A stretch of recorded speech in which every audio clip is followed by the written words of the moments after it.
Yo no tengo acceso a un hipotético árbol en sí. Lo que tengo es una representación mental del árbol.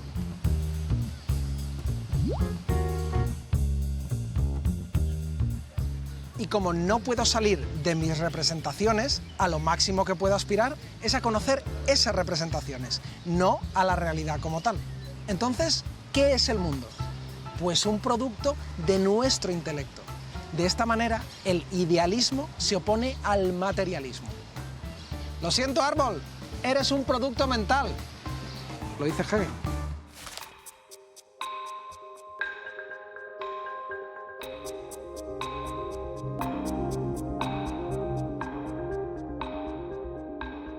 Para el idealismo, toda la realidad es creación del espíritu, de la mente.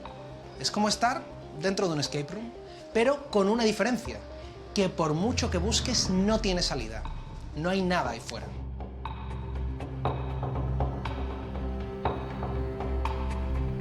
Cuando entendemos que todos son ideas, creaciones del espíritu, que no hay nada fuera de ellas, entonces cobra sentido una frase de Hegel que se ha hecho famosa. Todo lo real es racional y todo lo racional es real.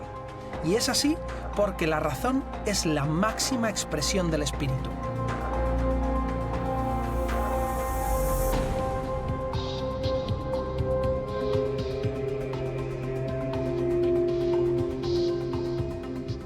Existe pues una correspondencia perfecta entre el razonamiento y la realidad.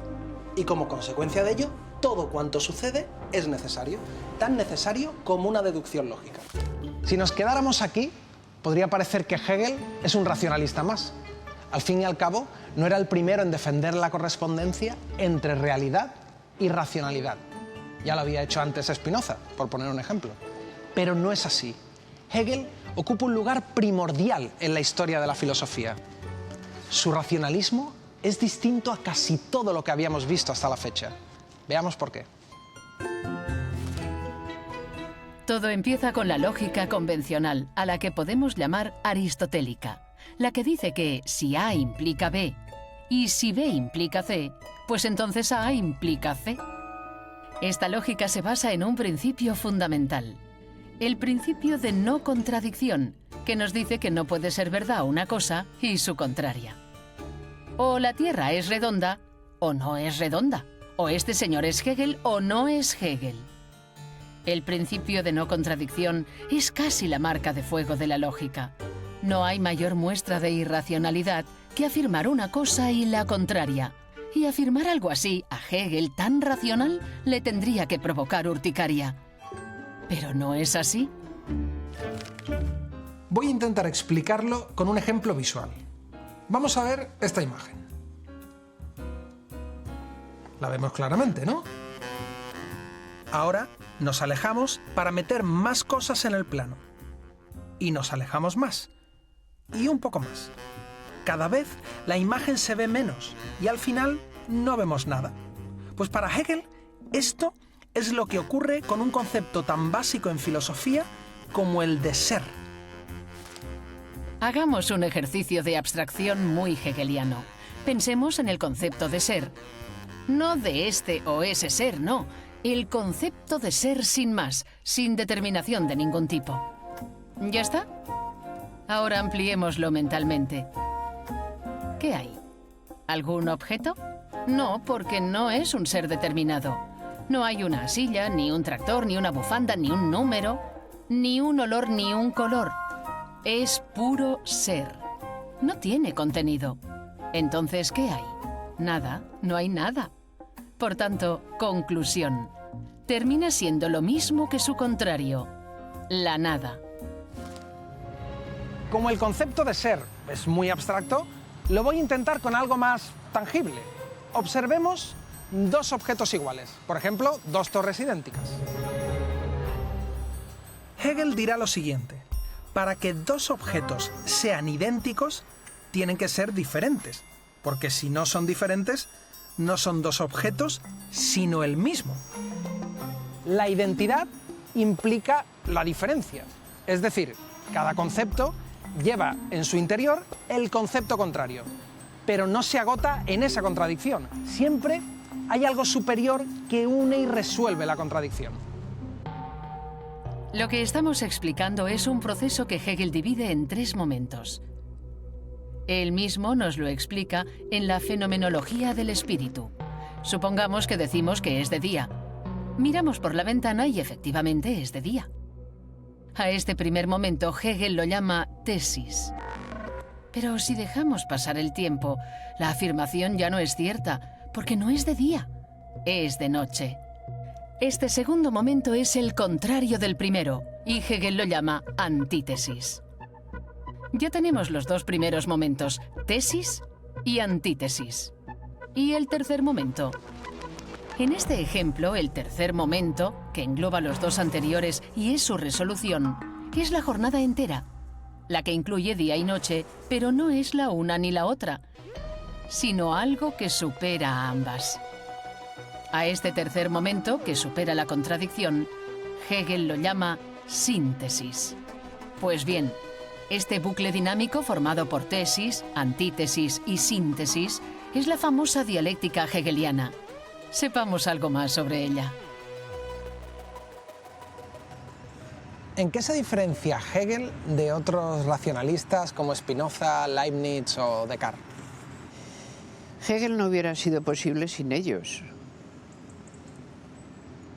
Pero ellos son entendidos por Hegel como una parte de la historia del propio pensamiento. Lo que Hegel interrumpe es la idea de que a un filósofo le tengamos o no que dar la razón en lo que dice, porque todo lo que diga será razón. Lo que tienes que entender es por qué, cómo y para qué lo dijo. Y eso lo tienes que entender no como algo que subjetivamente pensaba alguien, sino como un tiempo se pensó a sí mismo y a través de qué categorías. El racionalismo existe porque existe Descartes, pero desde el punto de vista de Hegel, el racionalismo es más importante que Descartes. ¿Podríamos decir que se trata de un proceso, que la razón va subiendo peldaños, por decirlo de alguna manera? Y a veces los baja. Hay otra cosa que tenemos que tener siempre en cuenta cuando tratamos con Hegel. Hegel es el primero que dice que lo que entendemos como negativo tiene valor. Es decir, que ningún fenómeno se produce sin fisuras y de una manera elástica y elegante hasta llegar a su conclusión, sino que constantemente cuando algo arriba al ser tiene una contradicción que lo llevará fuera de él otra vez. Y que este modo en que la realidad se presenta autocontradiciéndose aparentemente sin parar, este valor de la negatividad es parte del proceso mismo y que está incluso en la lógica. Lo que entendemos por lógica no es fijo. Ni siquiera A es idéntico a A, es un principio fijo. No existen ni el aquí ni el ahora tampoco. Todo esto está en la fenomenología del espíritu. Yo supongo que cuando Hegel empezó a decir estas cosas, alguna gente debió de quedar francamente sorprendida. Hoy nos sorprenden menos porque de alguna manera hemos asimilado que la evolución forma parte de muchas cosas.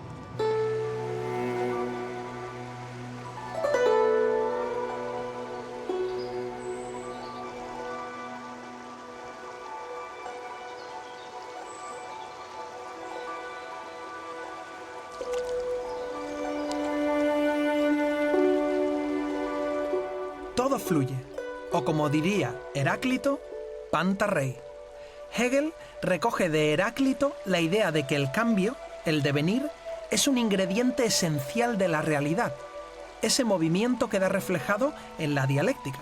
Ya sabéis, tesis, antítesis y síntesis. La razón es dinámica. La realidad, por tanto, no puede ser estática ni fija, ni siquiera lineal. Al contrario, es una secuencia que avanza dialécticamente.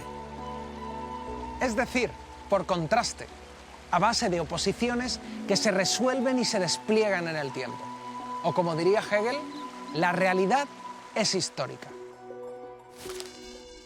Así hemos llegado a la cuestión con la que habíamos arrancado este programa: la historia. Recapitulemos y repasemos los pasos que hemos dado hasta ahora para poder seguir avanzando. Primer paso. Partiendo de Kant, Hemos visto cómo la realidad es una creación del espíritu, del sujeto. El mundo y el yo son lo mismo, porque no existe una realidad en sí, independiente de la consciencia que se le representa. Segundo paso. Como consecuencia de lo anterior, la realidad es racional. Todo cuanto acontece lo hace de forma necesaria, como la secuencia de una deducción lógica. Tercer paso. Esa racionalidad es dialéctica. Una idea nos lleva a su contraria y esa oposición empuja a la razón a buscar una síntesis, una tercera idea que supere y englobe a las dos anteriores. Cuarto paso. La historia es el lugar en el que se despliega el progreso dialéctico de la razón. El quinto paso es una pregunta. ¿Cómo avanza la historia? ¿De qué manera se despliega el progreso de la razón? Vamos a explicarlo.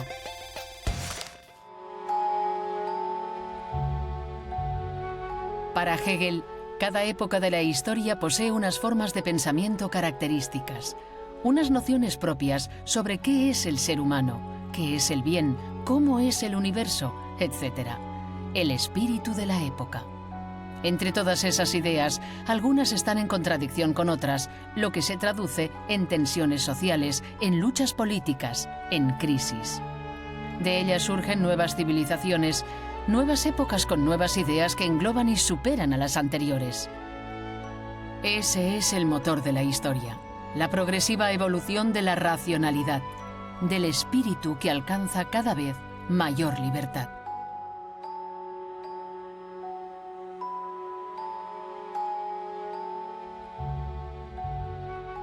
Hegel dirá que este avance, como vemos, a veces es inevitablemente sangriento, pero es un avance real.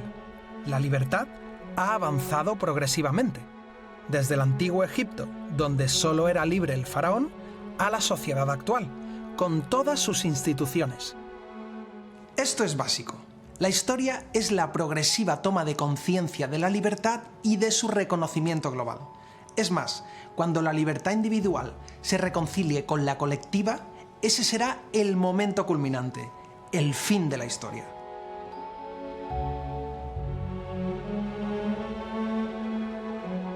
¿Cuáles son las principales etapas del desarrollo del espíritu? Para Hegel, el espíritu, que es esa gran construcción suya, es arte, religión y filosofía. Imaginemos, Hegel no conocía eso que llamamos prehistoria, ¿de acuerdo? Pero indagó en eso que llamamos arte, que era la primera presencia que revelaba que el espíritu existía allí. Aquello que no es necesario, está de más, es libre, una raya puesta en un cuerno que resulta que es simétrica. Y eso nos dice claramente, hay presencia humana aquí. Pero ¿qué es lo que nos la ha revelado? La libertad, el exceso, aquello con lo que no cuentas. El arte es la primera gran manifestación del espíritu, después viene la religión. ¿Por qué? Porque la religión ha dado forma al mundo. La religión no es simplemente una superstición muy divertida que tienen unas gentes. No, es la manera en cómo el mundo ha sido entendido. ¿Es la última y especialmente buena manera de entender el mundo? No, es la filosofía. Pero la filosofía, ¿qué relación tiene con la religión? La filosofía la supera. ¿Todo cuanto ha acontecido era necesario? ¿Ha ocurrido porque no había otra manera de que ocurriera? Absolutamente. Ese es el determinismo hegeliano. Nada de lo que ocurre es casual, y si algo hubiera podido ser de otra manera, habría sido de otra manera. El problema de esta manera de considerarlo es si la envías al futuro. Si la envías al pasado, pues vale, el pasado puede entenderse como algo que fue fijo, que no pudo ocurrir de otra manera. Pero si dices, y en el futuro también será de la misma manera, parece que lo que has afirmado antes, en el caso de Hegel, todo lo que existe, sobre todo libertad, lo estás matando. Dice, pero ¿no era libertad? Dice, sí, pero la libertad se concreta, y cuando se concreta, ya se hace sólida. La libertad es distinta del arbitrio. El arbitrio es lo que nos hace pensar que una cosa puede ser de otra manera. La libertad es un proceso fijo, fijado en cosas, fijado en leyes, fijado en reinos, fijado en instituciones, fijado en creaciones, fijado en ritos, en fiestas, en creencias.